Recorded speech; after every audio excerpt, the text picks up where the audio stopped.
deseando pues que ya todos estén de regreso en sus hogares y para los que van todavía en el tráfico de regreso a casa, pues igual siempre éxitos, paciencia y sobre todo mucha precaución para poder finalizar con ese retorno a casa, ya que siempre hay familias que nos esperan, ¿oyeron? Así que esperamos siempre hacer amena la espera durante el tráfico con el desarrollo del curso. Y si no me engaña, si no, mis cálculos no me fallan, creo que esta sería nuestra última o penúltima clase, te lo vamos a corroborar previo al examen parcial. Así que entonces vamos a avanzar para poder definir un poquito ese tema, ver los calendarios y definir, jóvenes. Así que sean bienvenidos a la clase del día de hoy. Y previo a iniciar con la grabación, solo si, como ya es costumbre, me pueden corroborar que tengamos audio y sonido de calidad para poder continuar. Dice Sí, Sergio, sí. licenciado. Sí, se le Gracias. escucha, licenciado. Bueno, empecemos pues, jóvenes. Recording in progress. Bien, jóvenes, bueno, el día de hoy nos toca finalizar el tema de las características que abordáramos en la clase pasada. Nos quedaron dos características pendientes y entramos ya a lo que es el contenido del derecho procesal colectivo. La vez anterior desarrollamos, si no mal recuerdo, 7 características. Desarrollamos la característica que todos los días y horas son hábiles. Hablamos de la combinación del juez unipersonal que conoce el inicio del proceso, que se combina con el tribunal de conciliación, que conoce dentro de la fase de conciliación, para concluir con el conocimiento del juez unipersonal. Hablamos también de que el juez dentro del conflicto colectivo de carácter económico-social tiene la facultad de cuanto tenga conocimiento, que se han quebrantado las prevenciones, puede iniciar los procedimientos de reinstalación. Hablamos del tema de que no era exigible la asesoría profesional en el caso de la conciliación, pero sí lo era en dado caso se llegase al arbitraje. Hablamos como quinta característica que los tribunales de conciliación y arbitraje se conforman por un juez letrado o de derecho y por dos jueces lego o también llamados jueces de hecho. La sexta característica era que el pliego de recomendaciones que emite el Tribunal de Conciliación no es vinculante con el procedimiento de huelga, pero ese pliego de recomendaciones sí es vinculante en caso de llegar al arbitraje. Y finalmente hablamos que el Tribunal de Arbitraje puede dictar resoluciones, ¿sí? Ultra petito, es decir, más allá de lo pedido. Entonces, esas son las 7 características. Vamos a ver la octava y para el efecto vámonos a nuestro artículo 412, ¿sí? Artículo 412.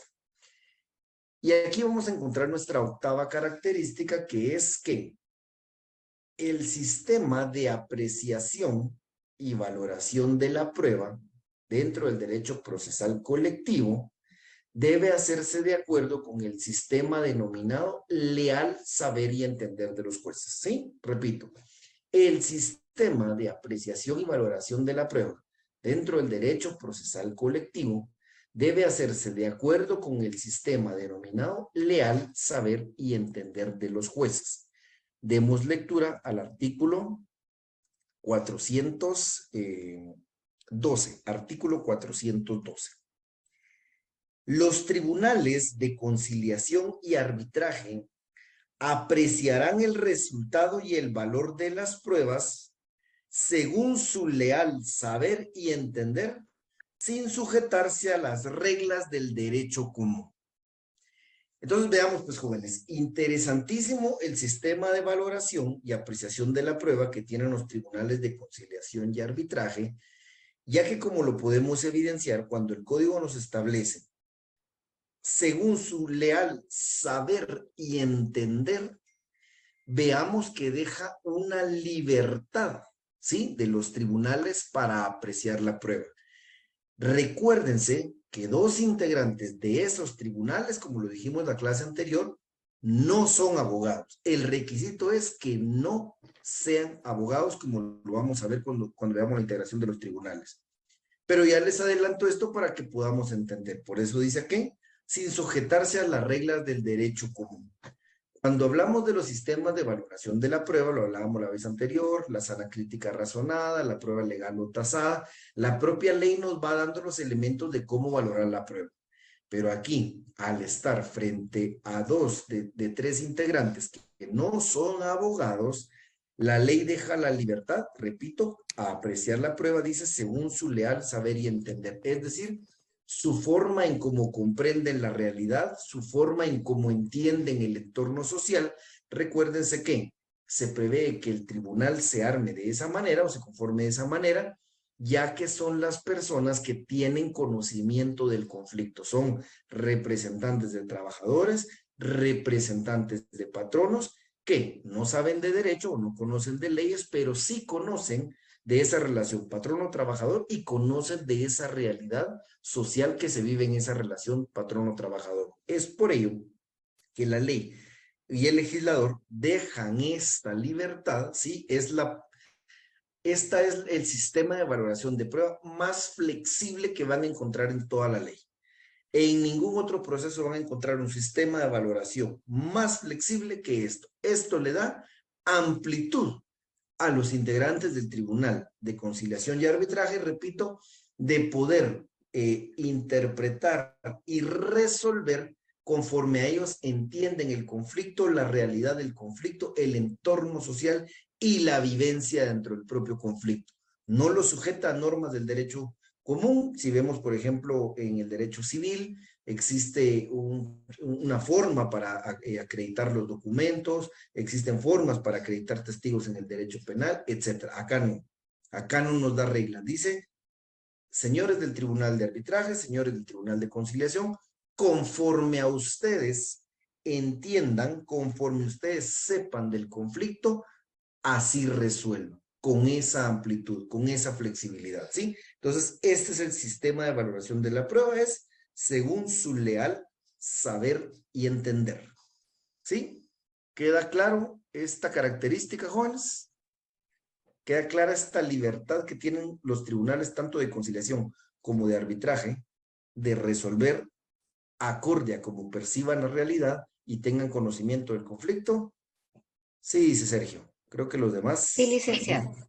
Excelente. Bueno, y la última característica, jóvenes, es algo que ya vimos también en los principios que desarrollamos la vez anterior, en las clases anteriores. Las resoluciones, esta es la característica, los efectos, más bien, los efectos de las resoluciones a lo largo del proceso colectivo, ¿sí? Del conflicto colectivo de carácter económico-social, se extiende a los trabajadores que no participaron en el movimiento y a aquellos trabajadores futuros, ¿sí? Repito, los efectos de las resoluciones que se dan dentro del conflicto colectivo de carácter económico-social se extienden a terceros que no participaron en el movimiento y a los trabajadores futuros. Esa es la última característica que estamos desarrollando hoy. Les he dicho, jóvenes, les he mencionado que dentro de una empresa puede ser que sean 200 trabajadores, hay exactamente 20 sindicalizados y son estos los que promueven, ¿sí? Los que promueven la negociación colectiva. Al negarse el patrono a hacer esta negociación, son los que promueven la demanda colectiva y el conflicto colectivo de carácter económico-social. Son estos, puede ser, los que forcen al patrono a negociar en la vía conciliatoria, y puede ser que al llegar a la negociación o obtener algunos beneficios, lo que les he mencionado. Los beneficios no son solo para aquellos que intervinieron en el conflicto, sino una característica de los conflictos colectivos de carácter económico-social es que todos los trabajadores de una empresa o de una institución gozan de los beneficios que se obtienen. Por eso decía ahí, como dice Guillermo, es tanto para los terceros que no intervinieron trabajadores e incluso para los futuros. ¿Sí? Como les mencionaba yo, el ejemplo que hemos utilizado muchísimo puede ser que el día de hoy se apruebe un bono de Navidad. La negociación colectiva se realiza en el mes de agosto y se aprueba un bono de Navidad. Es decir, todos los trabajadores van a tener un bono de 2,000 quetzales cada diciembre, cada 15 de diciembre, para los regalos de fin de año. compras de Navidad. Si solo 20 o 25 trabajadores estuvieron de acuerdo con plantear el conflicto, si en la empresa trabajan 200, el beneficio de este bono de 2,000 quetzales de diciembre es para los 200 trabajadores, no solo para los 25 que participaron en el conflicto. Bueno, llega diciembre, se le paga su bono a los 200 trabajadores. En febrero del otro año entra un nuevo compañero de trabajo o entra uno por área, son 5 nuevos compañeros y resulta que en la empresa ya no son solo 200, sino son 205 compañeros. A esos compañeros que ingresan en enero, en marzo, en junio, en octubre del otro año, también les asiste el derecho de ese bono de 2,000 quetzales en diciembre. ¿Sí? Por eso lo repito, las resoluciones, ¿sí?, que se dan durante el conflicto colectivo de carácter económico-social benefician no solo a quienes intervienen en el conflicto, sino a los terceros, trabajadores terceros que no participaron en el conflicto y a los futuros, ¿sí? Los beneficios son para la totalidad de los trabajadores, sean presentes o incluso futuros. Dice aquí Sergio, queda como un beneficio permanente, el cual no puede ser reducido, solo se podría renegociar con una mejora. Así es, Sergio. Este bono, a partir de que se convierte en un derecho de los trabajadores, ya no se puede reducir. Lo único que se podría negociar en un próximo pacto, convenio colectivo de condiciones de trabajo, sería mejorarlo, ¿sí? Dejarlo igual o mejorarlo, sea de 2,200, 2,500, 3,000, etcétera, ¿sí? Quedan claras estas características, jóvenes, las dos que vimos hoy, que realmente creo que son bastante sencillas, sobre todo esta última ya la habíamos abordado, pero me dicen si queda 100% Sí queda claro, licenciado, gracias. buenísimo. Bueno, jóvenes, con esto terminamos el tema de las características del derecho procesal colectivo y entramos ahora a un tema que se llama el contenido del derecho procesal colectivo, ¿sí? Contenido del derecho procesal colectivo.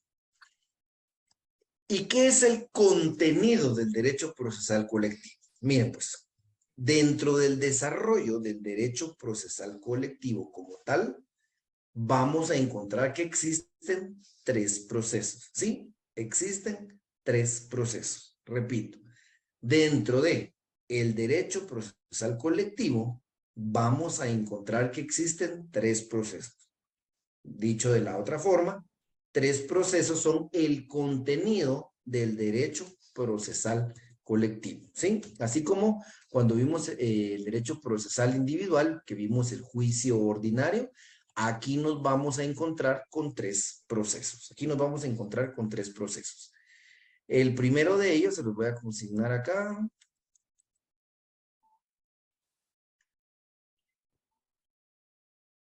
Los conflictos colectivos de carácter económico-social. Aquí sí ya vamos familiarizando con los términos, jóvenes.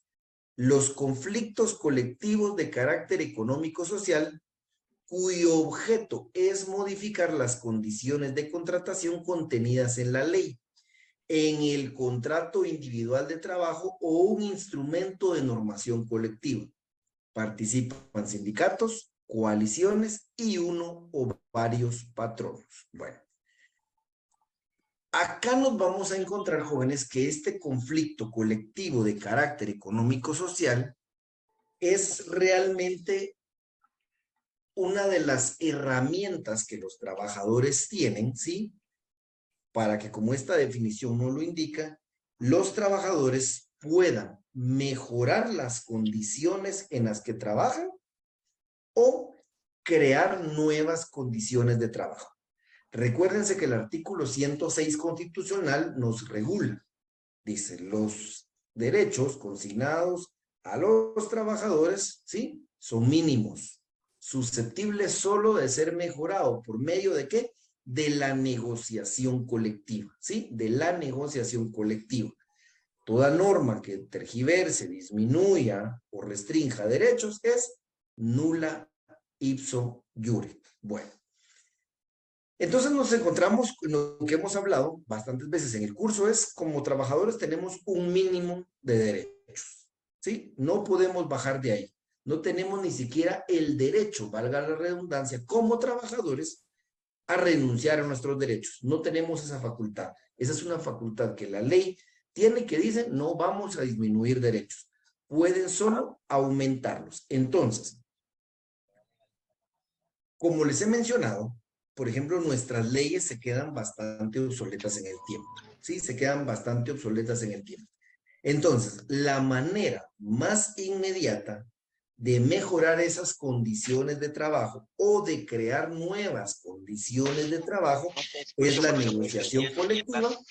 Y aquí la herramienta fundamental o una herramienta principal que tenemos es el conflicto colectivo de carácter económico-social. ¿Sí? Conflicto colectivo de carácter económico-social.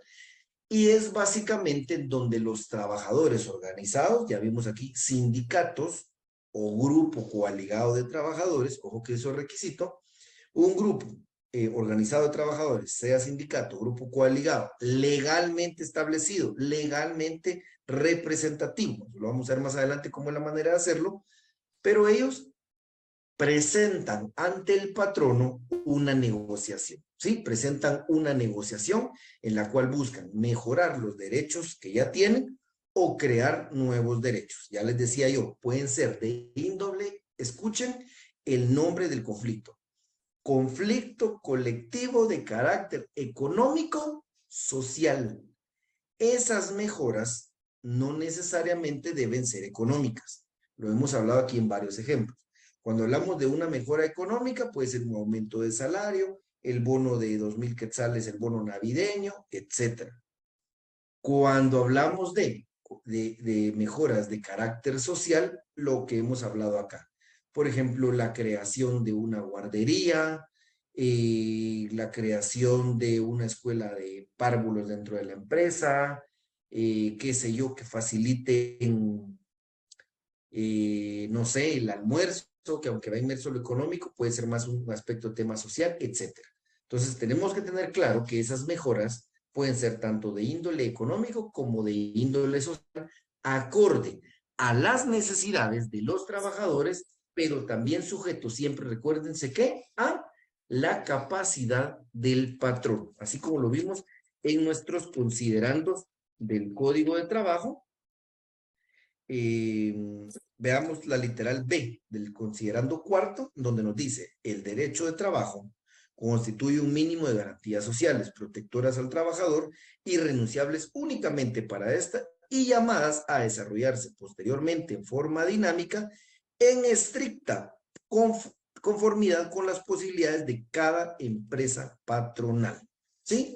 Entonces, vemos que este es el canal para llevar a cabo esa negociación colectiva. ¿Sí? Cuando hablamos de negociación colectiva, cuando hablamos que hay necesidades en una empresa, en una institución, que hay grupos de trabajadores organizados, sea sindicato o grupo coaligado, que dicen, tenemos la necesidad de plantearle al patrono, ¿sí? Que mejore estas condiciones de vida, de trabajo, o que nos cree estas otras, lo que vamos a utilizar ahí es la negociación colectiva por medio de qué? Del conflicto colectivo de carácter económico-social, joven. ¿Sí? Conflicto colectivo de carácter económico-social. Adelante, estimada Ethel.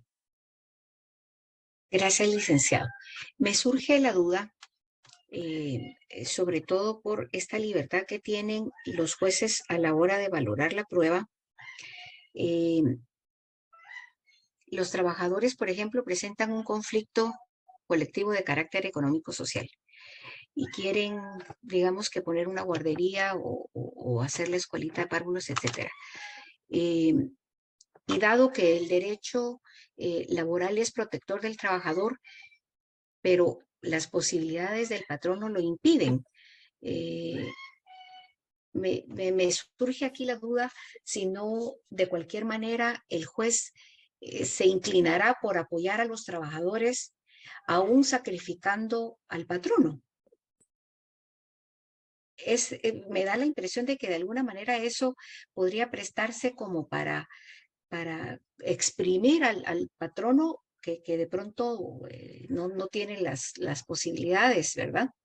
No sé si en su práctica, si usted lo ha visto, si eso pasa o no pasa. Sí, Etel, en la experiencia le puedo decir que no he visto que un tribunal de arbitraje o un juez al declarar la justicia o injusticia de la ¿Yo huelga cuánto te se diría que el día 150 va? exceda castigando al patrón. Tanto los tribunales de conciliación, arbitraje y el juez son conscientes de estos principios en donde, si bien es cierto, les he mencionado, es protector de los trabajadores, nunca puede ser en detrimento del patrón, del patrimonio del patrón, porque aquí peligra consecuentemente más adelante la propia estabilidad del trabajador. Si es el Estado, digamos, podría no haber problema porque al final pues el Estado no quiebra, se va a endeudar y demás, pero si hablamos sobre todo de índole privada, sí se puede castigar muchísimo el capital. Y le digo que aunque en el Estado, pues digamos, tenga un respaldo del presupuesto y de endeudarse y de Aguanta. endeudarse, Ujú. no he visto yo un conflicto colectivo en donde por beneficiar al trabajador se castiga al patrono éter. O sea, por eso Ya. es, eh, Le sí comento esto porque yo trabajé en 1992 y en el 98 se cerró la empresa Philips Van Heusen, una empresa muy famosa de camisas, seguramente la conocen muchos. sí, Y eh, el último año se formó un sindicato y a pesar de que la compañía tenía muchos beneficios para los trabajadores, teníamos médico, teníamos dentista, teníamos almuerzo que estaba subsidiado costo. por la compañía, teníamos un bono en enero para los estudiantes. Si usted tenía hijos en parvulitos, le daban su set para parvulitos, si tenía de la primaria para la primaria, para estudiantes universitarios, canasta navideña, festejo para los chiquitos, en fin, gozábamos de muchísimas prestaciones sin necesidad del sindicato. Se forma el sindicato en el 97 y pidieron cantidad de cosas ridículas, la compañía estaba bien sin ellos y decidió la compañía retirarse en 1998 y nos dejaron a más de 2.500 personas sin empleo. Entonces, por eso le preguntaba, ¿verdad? Porque ¿qué tanto puede apretar el juez al patrono? Ya el patrono estaba dando muchos beneficios, a mi criterio, porque nadie lo obligaba, ¿verdad?, a darnos todos esos beneficios y al final cerró la compañía. Sí, no, Etel, ahí sí le digo yo que sí tienen mucho cuidado los jueces de no excederse en cuanto a resolver a favor de los trabajadores si no existe la certeza que se puede cumplir. Por ejemplo, aquí dice José Luis, se hace un examen técnico previo para ver las ganancias de la empresa y si la empresa está en su capacidad, podría resolverse a favor. Y cuando es el Estado, jóvenes, les digo que, por ejemplo, se piden dictámenes. Por ejemplo, si un juez está o un tribunal está resolviendo un conflicto colectivo, tiene a la vista, por ejemplo, los dictámenes de la Dirección Técnica de Presupuesto del Ministerio de Finanzas, en donde establece cuánto es el presupuesto, cuál es la proyección, si puede cumplir o no. O sea, sí hay un cuidado en no sobregirar a la empresa o a la institución, jóvenes. Sí se evalúan todos esos temas. Lo que les decía yo, protectorio del trabajador o poco formalismo no significa anárquico. Sí hay un razonamiento sobre las peticiones versus las posibilidades del patrón. Adelante, estimado Cristina. Buenas tardes, licenciado. Una consulta. Con respecto a los conflictos colectivos económicos, por ejemplo, si los trabajadores no están de acuerdo porque les están aumentando el trabajo, el doble se podría decir, podrían llegar a un acuerdo con el patrono que haya un pequeño aumento, ya que para ellos pues eso recrea un conflicto, ya que se les está aumentando trabajo más de lo que ellos han recibido normalmente, pero no les quieren hacer un pequeño aumento. Pero no sé, bueno, hay un conflicto en ese aspecto porque varios no están de acuerdo, pero no sé si aplicarían este conflicto colectivo económico. Sí, Cristina, acá dos cosas. Recuérdense que vimos el principio de mejora o de reivindicación, ¿se recuerdan? Entonces aquí los trabajadores pueden plantear un conflicto colectivo de carácter económico-social y podrían haber, a mi consideración, dos alternativas. Uno, supongamos, me voy a inventar ahorita, el trabajador es contratado y ya lleva la mayoría años trabajando, me invento ahorita, 10 expedientes diarios. Y ese es el pago que tiene cada uno. Resulta que ahora tenemos 15 expedientes diarios que trabajar y no nos están pagando extra. Planteamos un conflicto colectivo de carácter económico-social y empezamos una negociación. Estimado patrono, mire, estamos de acuerdo en trabajar los 15 expedientes, se lo están sacando el jugo, la presión es mucha, pero necesitamos que nos nivelen el salario acorde a que estamos trabajando de más. Si la empresa de verdad no tiene las posibilidades, repito, recuérdense de la reivindicación. Entonces, si no existe la posibilidad de pagarnos más, por lo menos no nos aumenten esos 5 expedientes. Respétennos el contrato original en el cual se establecía que íbamos a trabajar solo 10 expedientes diarios. ¿Se recuerdan? Principio de mejora o mejora, reparación y reivindicación. ¿Se recuerdan? Puede ser que la lucha no sea necesariamente obtener el aumento porque de verdad la empresa no tiene la capacidad, pero sí al menos que no nos carguen ese trabajo extra sin pagarnos la diferencia. Pero sí sería la ruta, estimada Cristina, plantear el conflicto colectivo de carácter económico-social, sea para buscar el aumento o de salario o que no exista aumento en la carga laboral. No sé si estamos bien ahí, Cristina. Sí, estamos claras, licenciado. Muchas gracias. Gracias. Bueno, entonces vean, jóvenes. Entonces, este es el camino. Este es el camino para todo ese tipo de casos. Sí, para la negociación colectiva, repito, mejora de los derechos, como lo acabamos de ver. Gracias a Cristina ahí por el aporte, porque eso me da ahí la luz para decirles que no solo puede ser la mejora, recuérdense que también existe la reparación, ¿sí? Recuérdense que dentro de el conflicto colectivo de carácter económico-social, existe, ¿sí? Estas incidencias de reinstalación, ¿sí? Las incidencias de reinstalación. Cuando ya hay prevenciones dictadas y existe una represalia del patrono en contra del trabajador, la ley prevé que va a ser reparado en su daño.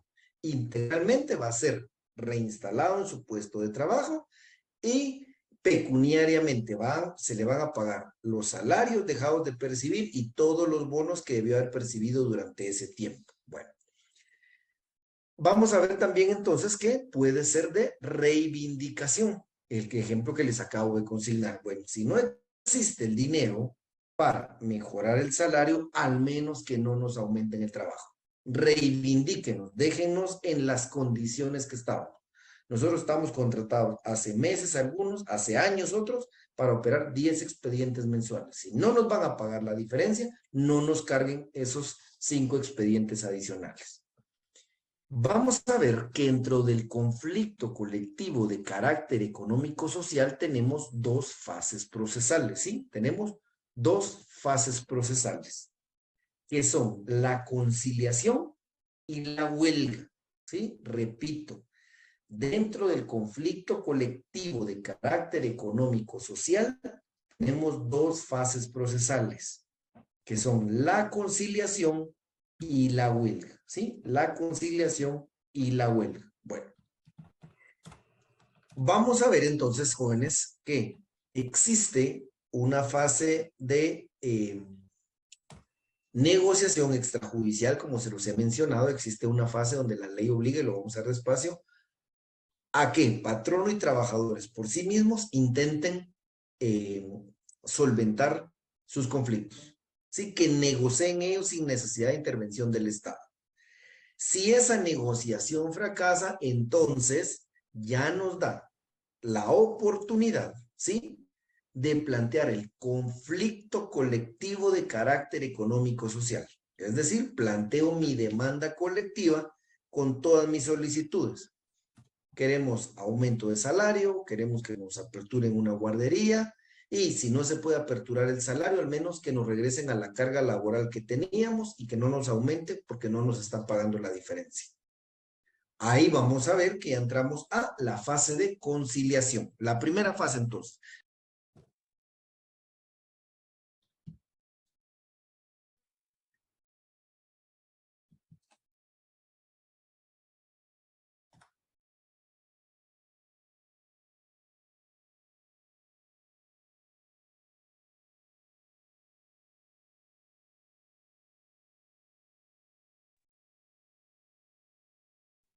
Perdón, jóvenes, creo que me desconecté. ¿Están todos por ahí? Sí, licenciado. Aquí estamos, Dile, licenciado. sí, licenciado. Dele. Sí, Lick, se le escucha. Sí, me dio un corte ahí la transmisión, perdón. Bueno, les decía entonces, jóvenes, que cuando ha fracasado la negociación entre patrón y trabajadores en la vía extrajudicial, ya nos da la oportunidad de acudir a los juzgados respectivos por medio de la demanda colectiva. Y es aquí entonces cuando planteamos nuestro conflicto colectivo de carácter económico-social, cuya primera etapa es la conciliación. La primera etapa es la etapa de conciliación que se realiza frente al Tribunal de Conciliación. Esa es nuestra primera etapa del conflicto. Si esta conciliación fracasa, porque se recordarán ustedes que se lo mencioné la vez anterior, este Tribunal de Conciliación solo emite recomendaciones, hace sugerencias, trata que las partes lleguen a un acuerdo, pero no tiene poder coercitivo. Si fracasa la conciliación, fracasa esta primera fase procesal, la segunda fase del conflicto colectivo de carácter económico-social es la huelga, ¿sí? Es la huelga. El trabajador tiene un derecho de ejercer la huelga como una medida de presión para obligar al patrono a negociar o para que finalmente sea un juez unipersonal. ¿Se recuerdan? El que se pronuncie sobre la justicia o injusticia de la huelga. Es decir, si al trabajador le asiste o no le asiste la razón. Esto es el conflicto colectivo de carácter económico-social. Y recuérdense acá que cuando estamos en la sustanciación de este conflicto colectivo de carácter económico-social, todos los días y horas son hábiles. ¿Se recuerdan? Todos los días y horas son hábiles. Creo que artículo 324, segundo párrafo. Para la sustanciación de los conflictos de carácter económico-social, todos los días y horas son hábiles. Es en este proceso, ¿sí? Repito, el derecho procesal colectivo, su contenido son 3 procesos. El primero de ellos, que es el conflicto colectivo de carácter económico-social, cuya función es ser el vehículo para buscar la mejora, ¿sí? De las condiciones de trabajo o crear nuevas condiciones de trabajo. Es la herramienta que tienen los trabajadores para plantearle al patrono una negociación, ¿sí? En la sustanciación de este proceso, todos los días y horas son hábiles. ¿Vamos claros hasta ahí, jóvenes? ¿Dudas o consultas con el conflicto colectivo de carácter económico-social? Que ya para el segundo parcial, de todo modo, lo entramos a ver despacito. Ahí sí ya vemos todo el procedimiento. ¿Sí? Ahorita me interesa que entiendan las generalidades. Estamos aún en la 1, ¿verdad, licenciado? En la primera generalidad. Aquí estamos ahorita, ya describí lo que es el conflicto colectivo de carácter económico-social, mi estimada Ethel. Esto es, estoy bien. como Gracias. 2 fases procesales, conciliación y huelga. ¿Sí? Bueno. El siguiente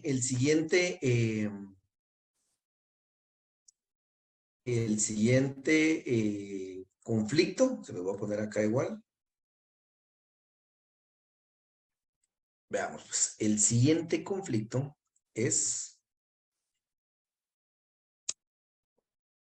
el conflicto colectivo de carácter jurídico o de derecho. Tienen como parte de la controversia a sindicatos, grupo coaligado y a uno o varios patronos. El objeto es obligar al cumplimiento de derechos previamente establecidos en instrumentos de normación colectiva que se han visto inobservados por las partes. ¿Sí?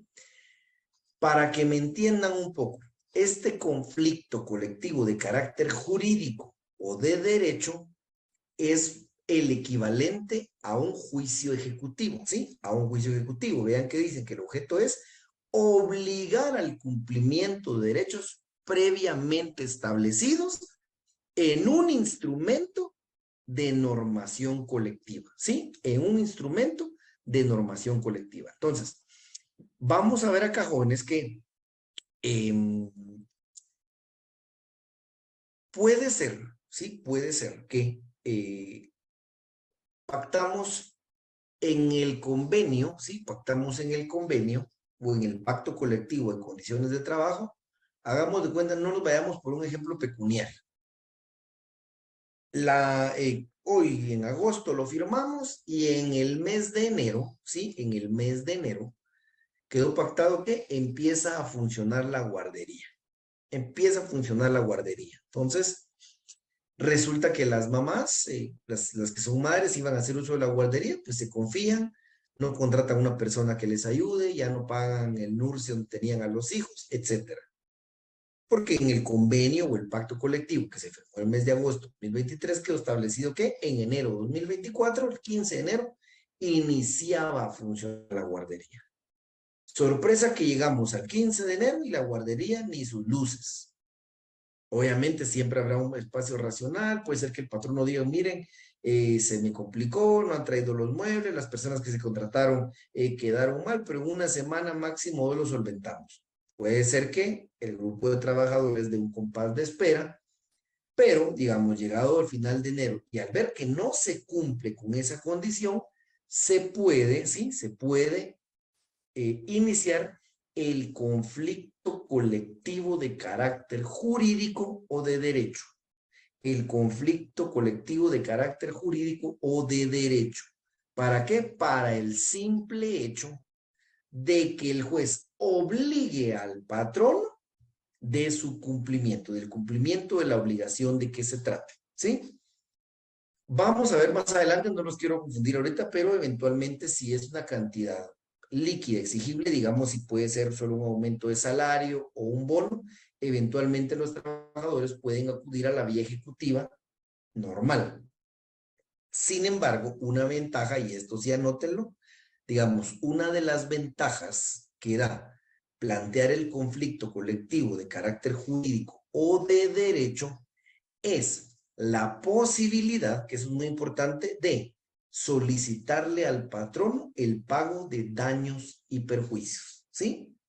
Repito, una de las ventajas que da plantear el conflicto colectivo de carácter jurídico o de derecho de resolverse con lugar en favor de los trabajadores es que se puede plantear la solicitud de pago de daños y perjuicios. En este caso de la guardería, se podría plantear que, por ejemplo, se causó un daño en el gasto que ocasionó de emergencia pagar niñeras, pagar colegios, pagar otra guardería, etc.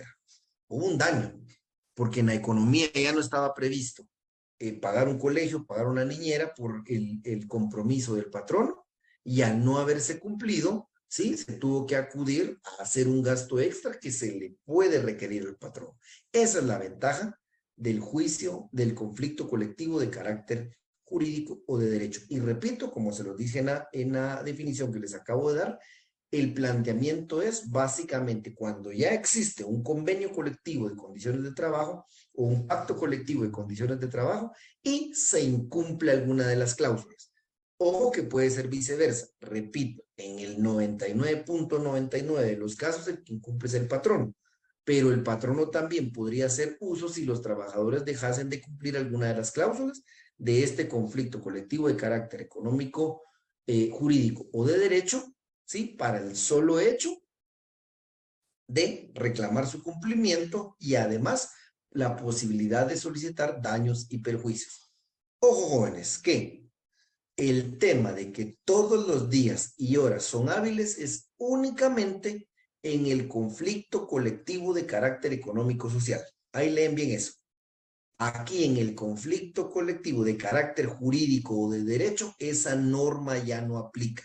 Recuérdense que allá se aplica porque existe un conflicto, la posibilidad de que estalle una huelga y que hay un problema. Entonces, para evitar y erradicar eso lo más pronto posible, se da esta situación que la ley prevé de que todos los días y horas sean hábiles. Mientras que en este conflicto de carácter jurídico o de derecho ya no existe un riesgo de que haya un problema que derive en huelga porque ya hay un derecho que exigir. Simplemente se acude al juez para que el juez le fije un plazo al patrono para que cumpla con lo que hubiese dejado de cumplir. Adelante, estimada Ethel. Licenciado, aquí en este caso, eh, como el patrono no cumplió, estamos en el ejemplo de la guardería, se podría justificar el ausentismo de las mamás que se tuvieron que quedar en casa a cuidar a sus niños, como parte del reclamo, que no les descuenten los días que se quedaron en casa porque tuvieron que quedarse 15 días cuidando a los chiquitos porque no tenían con quién dejarlos. Sí, Ethel, para mí sí. Podría, Recuérdense ¿sí? que, sí, principio tutelar de los trabajadores. ¿Quién incumplió? El patrón. Es racional para un juez que una mamá tenga que cuidar a su hijo o en dado caso, dependiendo la edad de los niños, llevárselos. Obviamente todo tiene que ser, repito, Ethel, como ya vimos, leal, saber y entender, y recordemos que Claro. el juez, porque aquí ya solo va a ser el juez de primera instancia unipersonal que resuelva, él va a tener que resolver en conciencia. También va a ser entendible que, por ejemplo, la mamá se ausente 1 o 2 días mientras encuentra una guardería, lo que yo les decía, pueden reclamar el pago de ese daño, una guardería, un familiar que le cobre, etcétera. Siempre va a ser proporcional en conciencia. Recuérdense que En conciencia, como sí. ahí ya solo lo va a conocer el juez de primera instancia, ya aquí ya nos olvidamos de tribunales de conciliación y arbitraje, él va a aplicar la conciencia. Si aparece una mamá, mire, me ausenté 1, 2 días en el que conseguía quien me lo cuidaba, el patrón no cumplió, no podía dejar al niño chiquito, si me lo llevaba al trabajo, yo soy operaria, no lo podía tener ahí, es peligroso con las máquinas, 1 o 2 días es racional. Pero si ya una mamá se desaparece un mes y no encuentra a nadie que le cuente, ¿quién lo cuida? Ahí es, ajá, por eso le digo, la Otra ventaja historia.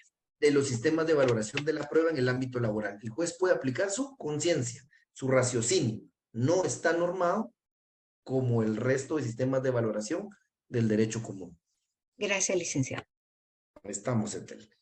¿Dudas o consultas con este conflicto, jóvenes? ¿Queda claro? ¿Conflicto colectivo de carácter jurídico? Licenciado, yo disculpe, usted comentaba que eso se llama como un juicio ejecutivo, algo así, o no sé si escuché bien. Sería el equivalente, digamos, a un juicio ejecutivo, ajá, Ok. porque realmente nos sirve, ¿sí? Para obligar al que incumplió con la obligación a que la cumpla. Por eso les decía, Ya. se asemeja a un juicio ejecutivo, para que no se me confundan, se Ok. asemeja, pero su nombre legal es conflicto colectivo de carácter jurídico o de derecho, y Ok. sirve para poder obligar a quien incumplió una obligación a que cumpla con ella. Muy bien, gracias. ¿Estamos, Jocelyn? Sí, Vale. gracias. Excelente, Jocelyn. Bueno, sigamos. Y el tercer proceso, ¿sí? El tercer proceso que vamos a ver dentro del derecho procesal colectivo es el arbitraje, ¿sí? El arbitraje. Entonces, establece acá. El arbitraje es el procedimiento eventual o alternativo mediante el cual las controversias originadas por razones de orden económico y social entre la parte de la relación colectiva del trabajo se sujetan al conocimiento y resolución de un tribunal investido de jurisdicción, cuyo fallo constituye una sentencia que vendrá a crear nuevas y mejores condiciones de prestación de servicios que solo podrán ser superadas mediante nueva sentencia arbitral o bien mediante la celebración de otro instrumento de normación colectiva. Entonces, veamos, jóvenes. Ya descubrimos, primer proceso, conflicto colectivo de carácter económico-social. Es el que le permite al trabajador plantear una negociación frente al patrón. Sí, decirle, señor patrono, sentémonos en este proceso de conciliación y negociemos. Si no hay un acuerdo, los trabajadores tienen derecho a hacer uso de la huelga. ¿Sí? Derecho de huelga. Bueno, primer proceso. Segundo proceso, ya lo acabamos de ver, conflicto colectivo de carácter jurídico. Sí, se suscribe un convenio o pacto colectivo de condiciones de trabajo o existe un laudo arbitral y una de las partes incumple, se puede acudir al conflicto colectivo de carácter jurídico para requerir que el juez obligue a la parte que cumplió al cumplimiento. ¿Sí? 2. Y ahora 3, el arbitraje. Pero vamos primero con René. Adelante, René. Bájale un poquito de volumen. Buenas noches, licenciado, mucho gusto, gracias por el espacio. Fíjese que a mí me surge una duda. Le quiero hacer 2 preguntas puntuales. La primera es, ¿cuánto tiempo tarda digamos, una cuestión así de arbitraje? Es decir, si no es muy tardado, 1. Y la segunda es, en el caso hipotético de que, por ejemplo, como el sindicato ya planteó junto con el patrón lo del laudo, ¿verdad? Entonces, pero si un grupo coaligado hace una solicitud.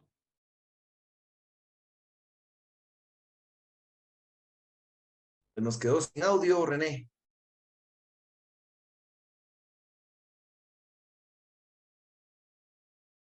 René, se nos quedó sin audio, pero no sé si soy solo yo o no sé si los demás lo escuchan. Sí, se quedó sin audio. Se quedó sin audio, mi estimado René. ¿Me escucha, Lick? Ahí ya se oye, ya se escucha nuevamente, René. Ok, entonces le decía que le quería hacer 2 preguntas, Lick. Por ejemplo, si el sindicato con el patrón llegan a un arbitraje exigiendo un aumento salarial, ¿verdad? Bueno, pero entonces la pregunta era ¿cuánto tiempo tarda ese tipo de litigio, digamos, si no es muy tardado? Y la segunda pregunta, Lick, es por ejemplo, si un grupo coaligado viene y solicita un aumento salarial, viene el patrono y se lo da. ¿Qué pasaría con ese laudo de arbitraje? Le estoy hablando de una institución pública. Gracias, Lick. Claro que sí, René. Vean, la primera pregunta le puedo decir que los procesos de arbitraje no son tan demorados. Recuérdense que cuando se plantea el conflicto, ¿sí? La ley ya lo vimos y les comenté que en la práctica sí se da así, establece que se le va a dar preferencia a cualquier otro negocio.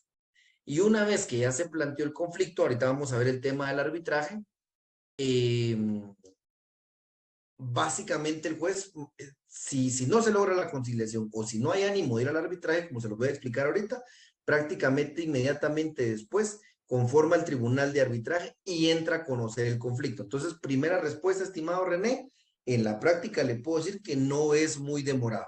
A partir de que se plantea el conflicto, yo le podría decir que si la negociación, pues, o los puntos no son muy extensos, yo le podría decir que en no más de un mes existe una resolución. Repito, jóvenes, en materia colectiva sí se le da cumplimiento a lo que establece la norma. Eso sí pasa en la práctica. Entonces, yo diría que a más tardar un mes, si hubo conciliación incluso, René, está solventado el tema.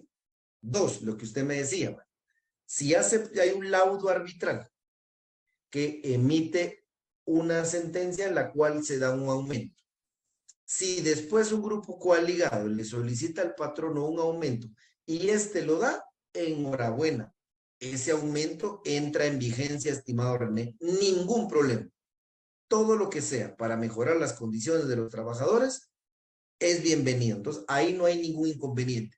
El problema sería que el grupo coaligado, viéndose emitido un laudo arbitral recientemente, que acuérdense, vamos a ver que todo eso tiene plazos, quieran plantear una negociación y el patrono no quiera, se van a topar ¿con qué? El patrono va a invocar que existe un laudo arbitral que tiene un plazo y sobre todo que no son los legitimados para negociar. Pero, repito, René, para ser concreto en su pregunta, si el grupo coaligado le pide un aumento al patrón y este lo da, es válido. Los derechos de los trabajadores son susceptibles de ser mejorados. Cero problema, René. No sé si estamos claros, René. Muchísimas gracias, licenciado. Muy amable. Le agradezco. Buenísimo. Bueno, entonces veamos el arbitraje. Dice Marvin, acá todas las horas y días son hábiles. No, Marvin. Recuérdense que solo en la sustanciación del conflicto colectivo de carácter económico-social. No en el conflicto colectivo de carácter jurídico o de derecho, no en el arbitraje. Aquí ya no aplica, ¿sí? Adelante, David. Buenas noches, licenciado. Adelante, David. Buenas noches. Sí, tengo una duda con respecto a la huelga. si todos los trabajadores se van a huelga, ¿qué pasa con las responsabilidades de la empresa? Pongamos de ejemplo las responsabilidades ante la SAT, ante sus declaraciones de impuestos, si no hay nadie que las elabore, ¿cómo queda la empresa en este sentido?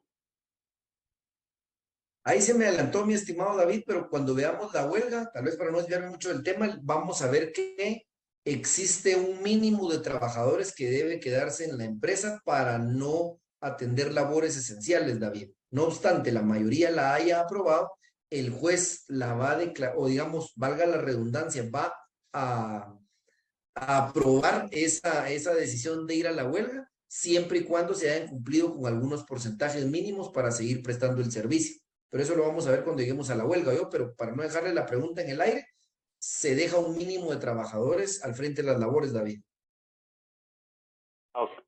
Ok, muchas gracias, licenciado. Y eso lo vamos a ver despacito, Julio, no es que no quiera responder al completo, pero eso lo vamos a ver ya para nuestro segundo parcial. Entonces, vean pues jóvenes, entonces el tercer proceso que se da dentro del derecho procesal colectivo es el arbitraje. Vamos a ver que existen dos clases de arbitraje. Veamos el artículo 397, ¿sí? Artículo 397. Existe el arbitraje potestativo, ¿sí? Es potestad de las partes, y existe el arbitraje obligatorio, es decir, cuando por mandato legal tenemos que acudir al arbitraje, ¿sí? Eso lo vamos a ver despacio, pero ahorita que nos quede claro, existe el arbitraje potestativo y el arbitraje obligatorio. Básicamente, el arbitraje potestativo es cuando las partes de común acuerdo deciden ir al arbitraje. Puede ser que se plantee el conflicto colectivo de carácter económico-social, se plantea la demanda, y cuando el juez de trabajo y previsión social integra el tribunal de conciliación, las partes le dicen: señor juez de trabajo y previsión social, tribunal de conciliación, deseamos obviar este procedimiento, ¿sí? Debemos obviar este procedimiento, ¿sí? Entonces, vamos a ver que las partes pueden decir: mire, ya negociamos por un mes y son 20 peticiones y en una no lo logramos poner de acuerdo. Esto fracasó como negociación. Mejor nos vamos a ir de una vez al arbitraje y que sea el tribunal el que resuelva el conflicto. Ese es el potestativo. Vamos a ver también que, vencida la conciliación, tal vez los trabajadores deciden ya no ir a la huelga, sino ir al arbitraje. Y vamos a ver que existe otro tipo de arbitraje, ¿sí? En los cuales, por la naturaleza de los servicios o por no cumplirse ciertas condiciones, como lo vamos a ver detalladamente, la ley regula que obligatoriamente se vaya al arbitraje. Vamos a ver que hay casos en los que la ley dice: momento, por la naturaleza de los servicios que ustedes prestan o por no haber cumplido con estas condiciones en este momento, usted pierde su derecho de acudir a la huelga, ¿sí? O ya no tiene derecho a ir a la huelga y forzosamente se va al arbitraje. ¿Y qué es el arbitraje? Como lo acabamos de ver aquí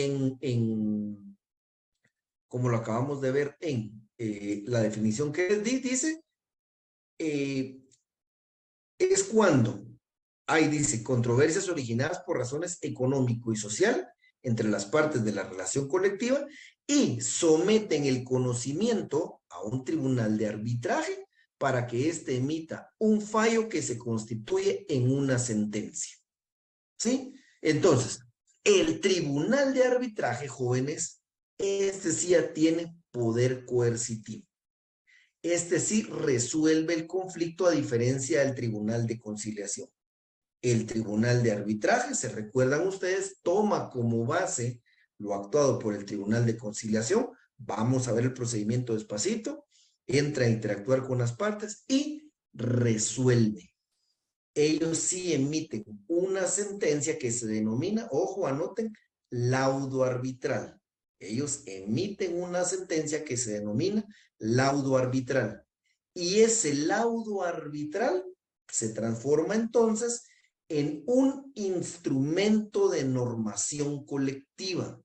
Es decir, se vuelve ley profesional, es decir, de obligatorio cumplimiento. ¿sí? Aquí sí se emite sentencia, repito, la cual se convierte en un instrumento de normación colectiva, es decir, ley profesional, que es de obligatorio cumplimiento. Entonces, si el tribunal de arbitraje en su sentencia emite que se da, digamos, con lugar la solicitud de aumento del 10% de la totalidad de los trabajadores de la empresa Patito, eso es un instrumento de normación colectiva. Bueno, patrono, a partir del mes de septiembre, como dice el laudo arbitral, usted nos paga el 10% de aumento. Si usted no cumple con eso, planteamos nuestro conflicto colectivo de carácter jurídico o de derecho para el solo hecho de obligarlo a que nos pague. Y como en ese conflicto ya tenemos derecho a pedir daños y perjuicios, vamos a pedir perjuicios porque este aumento que lo estamos pidiendo es para cubrir gastos de graduación del colegio, etcétera. Va a haber un daño si usted no cumple con eso que le han ordenado. Adelante, Jocelyn. Sí, licenciado, disculpe, usted indicaba que el tribunal de arbitraje emitía una, que se me entrecortó, disculpe. Una sentencia que se denomina laudo arbitral. Laudo arbitral, digamos, se emite la sentencia, la resolución del tribunal de arbitraje se denomina laudo arbitral. Ese laudo arbitral, en fines prácticos, es una sentencia. Ese laudo arbitral, les decía yo, Jocelyn, se convierte en un instrumento de normación colectiva.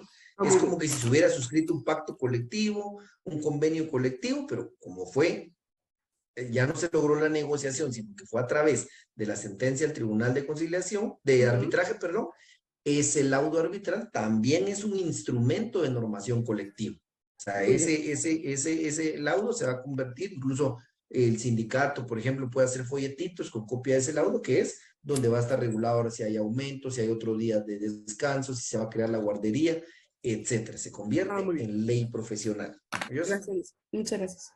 Dice Henry Lick, pero si se dice que todos los días y horas son hábiles, ¿en qué juzgado lo entregan? Porque los juzgados laborales tienen un horario para atender. Bueno, Henry, si fuese de emergencia que hay que presentar la demanda colectiva por miedo y represalias del patrón, se puede entregar en un juzgado de turno, ¿sí? Un juzgado de turno que sea de otra competencia, con tal de que se tenga por presentado ante el organismo judicial y que se solicite que ya en horas hábiles pues se remita al juzgado respectivo. Pero le digo, en la práctica, lo mejor es obviamente esperar, ¿sí? Que se presente el conflicto ante el juzgado respectivo. Pero dada una emergencia, Henry, ante los juzgados de turno de primera instancia se puede presentar para el solo efecto de que se tenga por recibido por el organismo judicial. Fuera de eso, le digo que aunque todos los días y horas son hábiles, se tiende más al cómputo de los plazos, porque en sí, todo lo que es resoluciones y audiencia, los juzgados de trabajo lo van a hacer en juzgado, en horario, digamos, hábil, de 8 a 3 de la tarde. Pero para el cómputo de los plazos, Henry, todos los días y horas son hábiles. Vamos a ver. Bueno, creo que ahí estamos. ¿Dudas o consultas, jóvenes? Con las características. Sí, Brian. Buenas tardes, licenciado. Solo una consulta. Disculpe, ¿podría repetir en qué momento el arbitraje es obligatorio? ¿Indicaba cuando la ley lo establece o cómo? ¿Podría dar algún ejemplo, por favor? Sí, es que fíjese, no me quiero meter mucho ahí porque no los quiero confundir, me interesan más las generalidades, pero por ejemplo, Brian, vamos a ver que hay servicios esenciales, ¿sí? Que la ley, por la naturaleza de ser esenciales, que les digo yo, las fuerzas de seguridad del Estado, no les permite acudir a la huelga, porque dicen, no nos podemos quedar sin fuerzas de seguridad del Estado. Obviamente hay delincuencia, hay que cuidar a la población, entonces ustedes no pueden acudir a la huelga. Lastimosamente, obligatoriamente, ustedes se van al arbitraje. Ese es un ejemplo, Brian. Y dos, vamos a ver que, aunque se opte por ir a la huelga, si en un plazo establecido no se cumplen ciertos requisitos, la ley dice, bueno, como no se cumplen los requisitos para ir a la huelga, o sea, usted tenía su derecho, pero no cumplieron con el número de trabajadores, no lo hicieron en el plazo establecido, entonces, para solventar este conflicto, obligatoriamente al arbitraje. Por darle dos ejemplos, Brian, pero digo, esto lo vamos a ver despacio cuando veamos ya para el examen final el tema del arbitraje. Pero no sé si para no dejarlo con una duda, ¿Resolví lo que me preguntaba? Sí, licenciado, muy amable, gracias. Excelente, jóvenes. Bueno, entonces, contenido del derecho procesal del trabajo, conflicto colectivo de carácter económico-social, que es realmente el medio para solicitarle al patrono, el grupo de trabajadores organizados, sea sindicato, grupo coalegado, que se sienten a negociar, plantearle una negociación al patrono. Sus fases procesales ya vimos que son la conciliación y la huelga. Ojo ahí, fases procesales, conciliación y la huelga. Ya vimos que todos los días y horas son hábiles para la sustanciación de este conflicto y que una de las características es que el juez tiene la oportunidad que de oficio puede brindar protección a través de la reinstalación a los trabajadores si eventualmente se quebrantaron las prevenciones que él dictó, ¿sí? Este es nuestro vehículo para mejorar derechos o crear nuevos derechos en la relación de trabajo con base a la negociación colectiva. Conflicto colectivo de carácter jurídico o de derecho es cuando existe un instrumento de normación colectiva, sea un pacto colectivo de condiciones de trabajo, un convenio colectivo de condiciones de trabajo o un laudo arbitral, ¿sí? Que contienen derechos de los trabajadores o de los patronos y se incumple con alguno de estas obligaciones, podemos plantear el conflicto colectivo de carácter jurídico o de derecho para requerir el obligatorio cumplimiento de la condición que se dejó de cumplir, y este proceso nos permite requerir el pago de daños y perjuicios que se hubieran ocasionado. Y finalmente el arbitraje, que no es otra cosa que cuando las diferencias surgidas con ocasión del trabajo entre el grupo de trabajadores organizados, sea sindicato o grupo coaligado, contra el patrono, se someten a conocimiento de un tribunal de arbitraje que va a evaluar el conflicto y lo va a resolver por medio de una sentencia que se denomina laudo arbitral. Este laudo arbitral se convierte en un instrumento de normación colectiva de obligatorio cumplimiento. Estos son los tres procesos que conforman el derecho procesal colectivo del trabajo. ¿Dudas o consultas, jóvenes? ¿Queda claro? Sí, gracias. Licenciado, solo una duda. ¿Hasta aquí va a entrar el examen? Vean, si quieren vamos a pausar acá la grabación para dejar solo la clase. Lo voy a pausar aquí. Recording stopped. Y vean, jóvenes, yo veo que ustedes empiezan exámenes el próximo martes, ¿verdad? ¿Es así? Creo que empezamos clases el próximo martes. Entonces, Sí, perdón. el 21. 22. Bueno, entonces vean, jóvenes. El examen entraría hasta acá, salvo que quieran que trabajemos el día lunes la organización de los juzgados de trabajo en materia colectiva, entraría hasta ahí, o si prefieren que ese tema lo dejemos para el segundo parcial, lo dejamos para el segundo parcial, aunque ese segundo parcial se cargue un poquito más. Pero vamos a ser un poquito democráticos. Ustedes decían si lo dejamos hasta acá. Obviamente esto me obliga a hacerlo igual con la otra sección. Veo dos hasta Calic y los demás no se Mejor pronuncian. hasta aquí. Levantamos la mano si quiere. Licenciado, pero el lunes irán a haber tanto clases o no, porque como el 20 son las Suspendieron, votaciones, ¿verdad?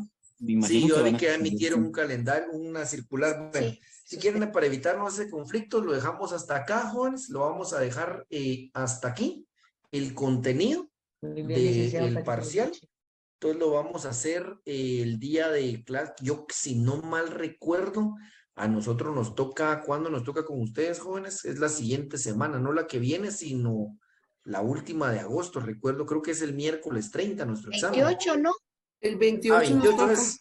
28, 28, licenciado. bueno. Creo que es 28 a las 20 horas, ¿verdad? Así me mandaron a mí el calendario, si no mal recuerdo. Es correcto. Correcto. Entonces 28 nos a miramos las 20. el lunes 28 a las 20 horas. Yo ese día les coloco el enlace del formulario para el examen en transcurso de la tarde. Empezamos a las 20 horas. Tenemos 30 minutos para resolver el examen a razón de 15 preguntas, son 2 minutos para cada pregunta, de verdad. El examen, nada del otro mundo, es lo que hemos platicado en clase, lo que les he resaltado, lo que ustedes han anotado. Entonces, 30 minutos, de hecho se me hace mucho tiempo para lo que es el examen, pero para evitarnos inconvenientes, sí les pido que estén muy al pendiente. Lo habilitamos a las 8, cerramos a la plataforma a las 8:30. Repito, tiempo más que suficiente para hacer el examen. Entonces, si alguien no estudió y está esperando que le den copia y se demora porque no encuentra los chivos o quien le conteste las preguntas, jóvenes, tengan cuidado. Recuérdense que si a las 8:30 que se cierre el portal, pues yo al final estamos trabajando con la computadora, hay que tenerle confianza, se tiene como que no se hubiese entregado. Y el examen extraordinario, ahora que tengo más tiempo, todavía el semestre pasado el colegio me absorbía mucho, pues sí estoy pensando regresar a la modalidad que lo hacía de inicio, que es hacerlo, digamos, ya no examen, sino hacerlo verbal. Nos conectamos en la compu, quienes tengan examen extemporáneo, yo le hago la pregunta, le doy un minuto para que me responda y así vamos a ir haciéndolo para evitar que la mayoría se quede a veces para extraordinarios solo para ver cómo viene el examen, que también me había pasado. Entonces, les encargo, jóvenes, para que por favor con tiempo manden su examen. Repito, van a ver que no es nada del otro mundo ese examen y así nos evitamos inconvenientes. ¿Oyeron? Entonces, lo vamos a dejar hasta acá, jóvenes. Les subo la grabación en un ratito y nos miramos, nos miramos hasta dentro de 2 semanas, ¿verdad, jóvenes? Nos veríamos hasta el